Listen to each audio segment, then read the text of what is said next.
Duty সেরে ঠান্ডায় কাঁপতে কাঁপতে বাড়ি ফেরার পর ফ্রেশ হয়ে নিয়ে এখন একটু শান্তি। ঠান্ডাটা তো এই বেশ কিছুদিন ধরে অনেক বেশিই পড়েছে, তার সাথে এখন দুদিন ধরে চলছে আরও ঠান্ডা হাওয়া।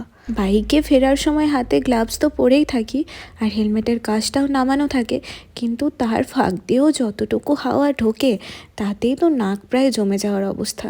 আর গ্লাভস পরে থাকার পরেও কেন জানি না হাতটাতে না অনেক বেশি ঠান্ডা লাগছিল। এখন বাড়ি ফিরে ফ্রেশ হয়ে নিয়েছি, ঝটপট করে মোজাগুলো পরে নিলাম, কারণ আমার সব থেকে বেশি ঠান্ডা লাগে পায়ের মধ্যে। আর জানো তো, রাতে শোয়ার পর পাটা না আমার অনেকক্ষণ ঠান্ডা থাকে, কিছুতেই আর গরম হয় না। আর টিটু বলল ও একটু গরম হরলিক্স খাবে, তাই জন্য দুধটা গরম করে নিচ্ছি। আর সকালবেলা ডিউটি যাওয়ার আগে একটু ছোলার ডাল ভিজিয়ে দিয়ে গেছিলাম, এখন দেখছি সেগুলো ভালো মতোই ভিজে গিয়েছে। এবার সমস্তটা প্রেশার কুকারে একসাথে বসিয়ে দেব। আমি আর আলাদা করে ডালটা সেদ্ধ করে নেওয়ার পর আবারও কড়াইয়ের মধ্যে দিয়ে ডালটা যেভাবে বানানো হয়, মানে ডাল ফ্রাই আর কি, সেভাবে বানাবো না।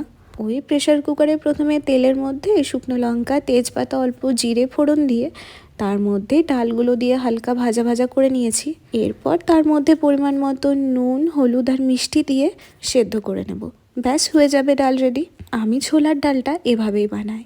আর এদিকে আমার একটু খিদে খিদে পাচ্ছিল, ওই জন্য টিট্টুকে বললাম একটু এগ রোল এনে দিতে, কিন্তু ওর এসব খেতে ইচ্ছে করছিল না বলে ও বলেছিল ওকে শুধু দুধ হরলিক্স বানিয়ে দিতে। আচ্ছা, তোমাদের তো বলাই হয়নি, আজ আমাদের রাত্রের ডিনারের মেনু হচ্ছে গরম গরম লুচি আর ছোলার ডাল। তো লুচিগুলো এখনই বানাবো না, খাবার আগে গরম গরম ভেজে নেব এখন, তাই আটাটা মেখে ওপর থেকে একটু তেল বুলিয়ে রেখে দিলাম।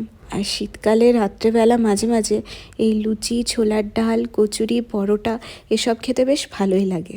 সারা বছর ভাজাভুজি জিনিস একটু অ্যাভয়েড করলেও শীতকালটাতে আমরা এগুলো একটু বেশিই খাই। তো যাই হোক, কিছুক্ষণ রুমে রেস্ট নিচ্ছিলাম মায়ের সাথে ফোনে কথা বলার পর। এখন ডিনার টাইম হয়ে গিয়েছে। তো টিট্টু আমাকে বলে গেছিলো আমি লুচিগুলো বেলে দেবো আর ও এসে সেগুলো ছেঁকে নেবে।